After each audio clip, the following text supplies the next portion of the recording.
అందరికీ నమస్కారం। ఈ రోజు వీడియోలో కార్తీక మాసంలో 365 వత్తుల దీపాన్ని వెలిగిస్తాము। అది ఎందుకు వెలిగించాలి, మరి ఎలా వెలిగించాలి, ఎక్కడెక్కడ వెలిగించాలి, ఏ సమయంలో వెలిగించాలి అనేది ఈ వీడియోలో మీతో షేర్ చేసుకుంటాను। ఇప్పుడు ఎలా అయిందంటే ఫాస్ట్ జనరేషన్ అయింది। అప్పుడైతే అందరూ ఇంట్లోనే ఉండేవాళ్ళు, మార్నింగ్ పూజ చేసి దీపాలు వెలిగించేవాళ్ళు రోజు ఇంటి కాడ। మరి సాయంత్రం కూడా గడప పూజ చేసి దీపాలు వెలిగిస్తుండ్రి। కానీ ఇప్పుడు ఎలా అయిందంటే రోజువారీ దీపాలు వెలిగించాలంటే కుదరదు। మేము వెలిగిస్తామన్నా డేట్ అయినప్పుడన్నా 5 రోజులు దీపాలు వెలిగించడానికి కాదు। అలాంటిది అవన్నీ దీపాలు రోజు పెట్టినట్లే కావాలంటే ఈ కార్తీక మాసం చాలా విశేషమైన మాసం। ఇది హరిహర మాసం అని కూడా అంటారు। అంటే శివకేశవులు ఇద్దరిని పూజించే ఒక పవిత్రమైన మాసము। ఈ మాసంలో మేము ఈ 365 ఒత్తుల్ని దీపాలు వెలిగిస్తే ఈ 365 రోజులు కూడా దీపాన్ని వెలిగించినంత పుణ్యం వస్తుందంట। అందుకని ఈ రోజుల్లో ఒక్కసారైనా 365 దీపాలని వెలిగిస్తారు। మరి ఇది ఎక్కడెక్కడ వెలిగించాలి అంటే మీరు కార్తీక మాసంలో నది స్నానానికి వెళ్ళింటారు కదా, అక్కడైనా గంగ పూజ చేసి వెలిగించవచ్చు, తులసి కోట దగ్గర వెలిగించవచ్చు, లేకపోతే ఉసిరికాయ చెట్టు ఉంటుంది కదా, మీరు వన భోజనానికి వెళ్ళింటారు కదా, అక్కడైనా వెలిగించవచ్చు, లేకుంటే మీ ఇంటి పక్కల ఏ దేవాలయం ఉన్నా అక్కడైనా వెలిగించుకోవచ్చు, లేదంటే మీ కులదైవము ఇష్టదైవం ఉంటుంది కదా, అక్కడైనా వెలిగించుకోవచ్చు। అలాగే ఏ సమయంలో వెలిగించాలంటే మార్నింగ్ మరి ఈవినింగ్, పొద్దున సాయంత్రం ఈ దీపాలని వెలిగించాలి।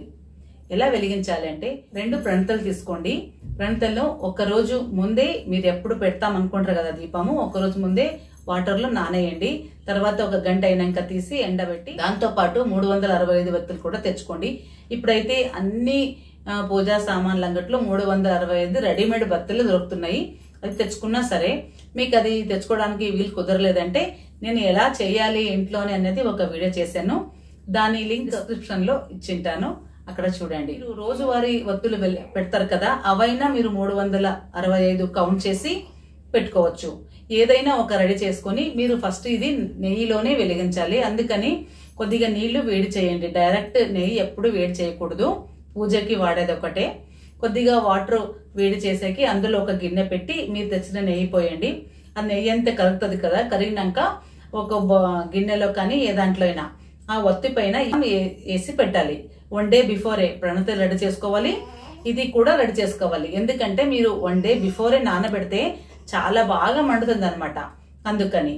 అలాగే పూజ చేసుకోవడానికి 2 ఆకులు, ఒక్కలు, దక్షిణ పెట్టడానికి చేంజు, నైవేద్యానికి పండ్లు, పూలు అన్ని రెడీ చేసుకోవాలి। మీరు ఏ రోజు వెలిగించాలి అంటే ఇది సోమవారం, కార్తీక సోమవారాలు వస్తాయి కదా, అప్పుడైనా వెలిగించవచ్చు, లేకపోతే శుక్రవారాలు, శనివారాలు, మరి ఏకాదశి, ద్వాదశి, పౌర్ణమి ఈ రోజుల్లో కూడా వెలిగించుకోవచ్చు।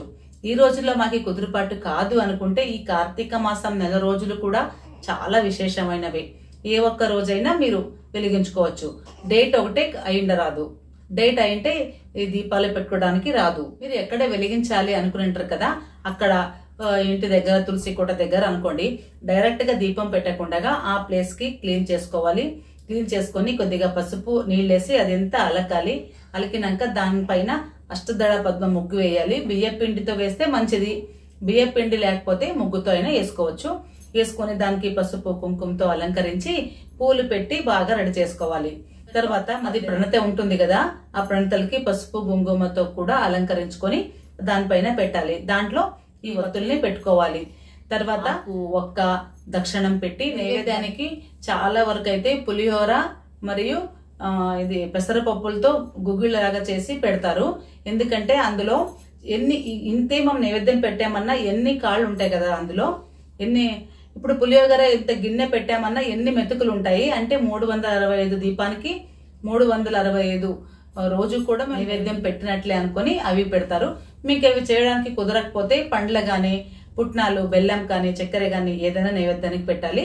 అప్పుడు ఏకహారతితో ఆ దీపాన్ని వెలిగించాలి। దీపం వెలిగించాక మరొకసారి ఆ దీపానికి పసుపు కుంకుమ వేసి పూలు వెక్కించి అగరవత్తులు వెలిగించాలి।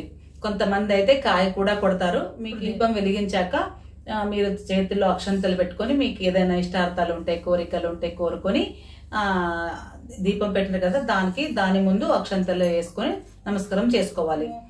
ఏటి స్నానానికి వెళ్ళింటాం కదా, అక్కడైతే మీరు గంగం పూజ చేసింటారు కదా స్నానం అయ్యాక. ఆ పూజ దగ్గరే కూడా అక్కడ కూడా అంతే, అలాగే నేల పైన పెట్టకుండా కొద్దిగా అదంతా క్లీన్ చేసుకొని చిన్నదొక ముగ్గు వేసి దానిపైన ఇలాగే సేమ్ ఒత్తిల్ని వెలిగించుకోవచ్చు. మాకి ఇప్పుడు టెంపుల్స్కి వెళ్ళింటాము, చాలా మందిని చూసాను నేను. టెంపుల్కి వెళ్ళినప్పుడు మాకి దీపాలు పెట్టమన్నారు కదా అనేసి ఎవరో పెట్టిన దీపం తోసేసి మేము దీపాలు పెడుతుంటాము. అలా పెట్టకండి. ఇప్పుడైతే ప్రతి ఒక్క దేవాలయాల్లో దీపాలు పెట్టడానికి ప్లేస్ చేసింటారు, మీరు అక్కడే పెట్టుకోండి. లేకపోతే ఇంట్లో అయినా ఈ దీపం పెట్టుకోవచ్చు. ఇంట్లో ఎంతమంది ఉన్నారో అంతమంది కూడా రోజు వారం ఒక్కొక్క రాగా కూడా పెట్టుకోవచ్చు. ఎంతమంది ఉంటే అన్ని దీపాలు వెలిగించుకుంటే చాలా మంచిది. ఇంకా మీకు ఏమైనా డౌట్స్ ఉంటే కమెంట్ లో అడగండి, నేను రిప్లై ఇస్తాను. నెక్స్ట్ వీడియోలో తులసి, ఈ కార్తీక మాసంలో చాలా వరకు తులసి పూజ చేస్తారు, ప్రతి ఒక్కరు చేస్తారు. అలాగే తులసి కోట దగ్గర కూడా దీపం పెడతారు. అది ఎందుకు పెడతారు, అలా ఎలా పెట్టాలి అనేది కూడా నెక్స్ట్ వీడియోలో చెప్తాను. ఈ వీడియోకి లైక్ చేయండి, అలాగే నలుగురికి షేర్ చేయండి, వాళ్ళకి కూడా తెలిసి వాళ్ళు కూడా దీపాలను వెలిగిస్తారు. అలాగే ఇప్పుడు హైప్ అనే ఆప్షన్ వచ్చింది, హైప్ కూడా చేయండి అని చెప్తూ ఈ వీడియో ముగిస్తున్నాను. నమస్కారం.